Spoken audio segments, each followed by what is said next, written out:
Cher Jean-Jacques, les applaudissements de vos collaborateurs ont dit assez. L'estime qu'ils vous portent au moment où vous quittez ces fonctions. Je veux dire que je partage cette estime.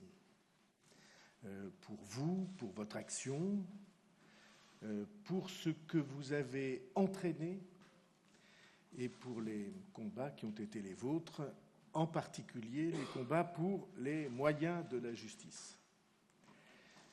Je voudrais vous dire que j'entre dans cette fonction.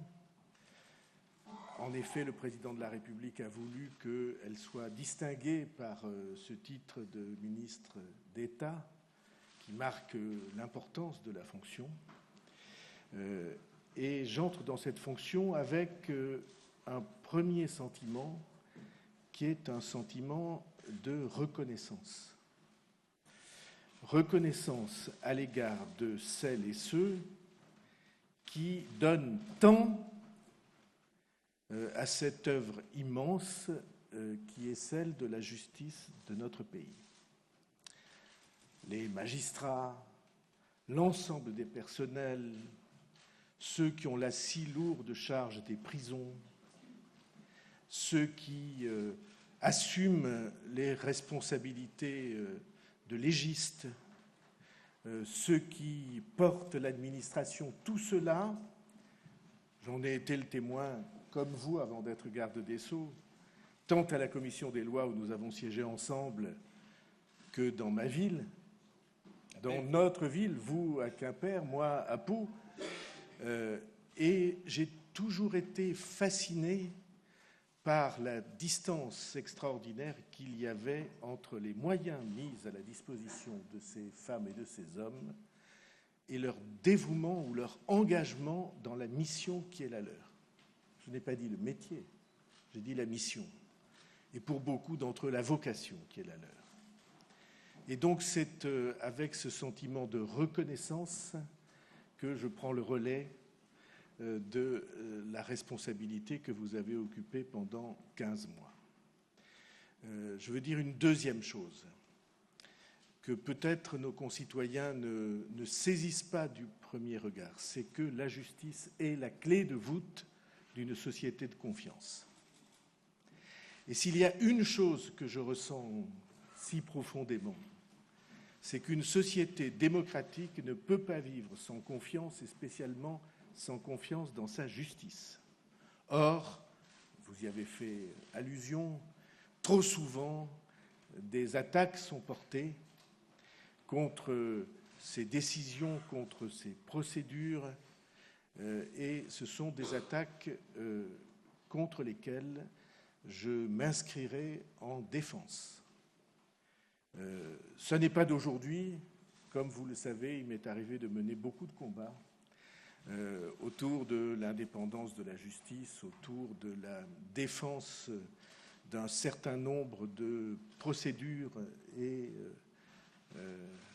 pour mener des combats pour que justice intervienne.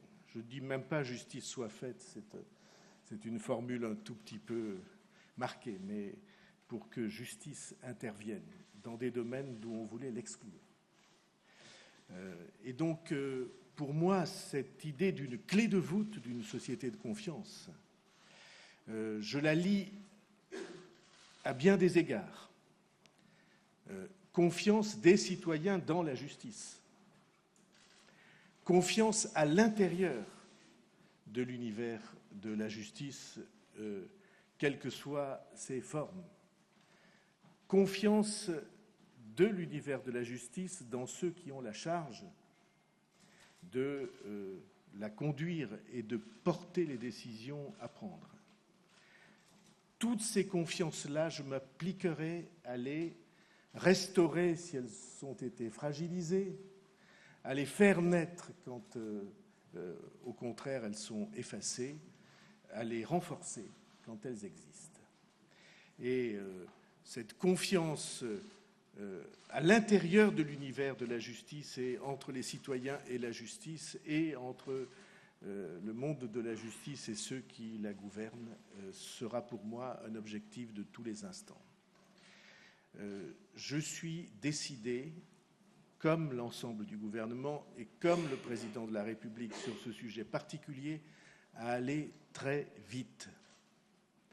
Je pense depuis longtemps qu'une des plaies de la société démocratique dans laquelle, à ce stade de son histoire, au moment que nous vivons, la plaie perpétuelle, c'est qu'on annonce des décisions, assez souvent à grand son de trompe, qu'on fait des déclarations martiales et que rien ne se passe.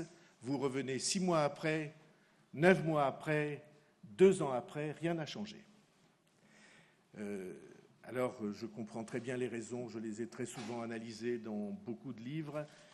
Je suis décidé à faire en sorte que l'action suive la parole, que les décisions soient prises et appliquées.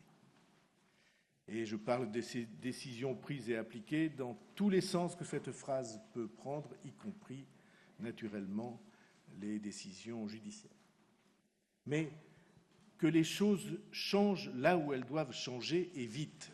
Et en particulier, je prends l'engagement que la loi sur la moralisation de la vie politique va être sur la table du Conseil des ministres avant les élections législatives. C'est l'engagement que nous avons pris. Tout le monde sait ici que c'est une loi qui me tient particulièrement à cœur. Qu'il y a des années que je me bats avec l'idée que cette loi, nous devrons l'écrire et que tout est naturellement dans cette affaire d'une importance capitale pour que les citoyens retrouvent un minimum de considération et de confiance dans leur vie publique. Donc cette loi-là, elle est mise en chantier dès ce soir, dès demain matin, on va dire. C'est votre dernière soirée tranquille, profitez-en. Ils n'en ont pas eu beaucoup, mais là, disons que nous allons profiter de cette soirée d'inauguration pour avoir de la tranquillité. Je suis déterminé à ce que cette loi, en temps et en heure, soit présentée aux Français. Enfin, je ne vais pas aborder tous les problèmes que vous avez abordés, je veux simplement dire que j'ai parfaitement conscience que, du point de vue de ces conditions de vie, ce ministère, cette autorité que représente la justice, sont en situation d'urgence. Et je n'ai pas l'intention de prendre le mot « urgence » à un sens vague. J'ai tout à fait l'intention de considérer que cette urgence nous engage.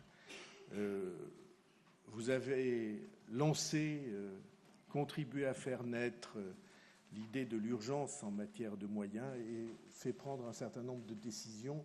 Il faut rendre hommage à votre pugnacité de ce point de vue-là. Mais je veux simplement dire que, pour moi, la loi de programmation qui a été promise par le président de la République est une ardente obligation. Et cette loi-là, elle va permettre de donner à l'ensemble du monde de la justice une visibilité sur son avenir. C'est pour moi infiniment utile et précieux pour les citoyens, qu'ils appartiennent au monde de la justice ou qu'ils soient simplement ceux qui, comme citoyens, le fréquentent ou aspirent à le fréquenter, notamment pour ce qui touche à l'accès au droit. Voilà ce que je voulais dire. J'ai parfaitement conscience de l'attente des Français. Attente des Français en matière de protection, attente des Français en matière de jugements équitables, attente des Français en matière de rapidité des jugements. Nous sommes, Jean-Jacques Urvoas l'a souvent rappelé, nous sommes, ou devrions être, au banc des pays qui forment la communauté des pays démocratiques et notamment au banc de l'Union européenne, ne serait-ce qu'en raison de la lenteur de nos décisions et de l'état de nos prisons. C'est au moins 2 chapitres sur lesquels je ferai tout ce qui sera en mon pouvoir pour que les choses changent. Et donc, au moment de prendre cette fonction que je considère comme une mission, je veux simplement assurer tous ceux qui participent à cette grande œuvre démocratique de mon engagement personnel. Je ne le prends pas comme une responsabilité politique, je le prends comme une responsabilité civique. C'est avec une certaine idée de ce qu'est la citoyenneté que je suis là. Et j'ai tout à fait l'intention de me battre en ce sens. J'ai été heureux que Jean-Jacques Urvoas accepte, avec des mots extrêmement sympathiques et sentis, de m'introduire dans cette fonction que je vais être ravi de conduire avec vous. Merci à tous.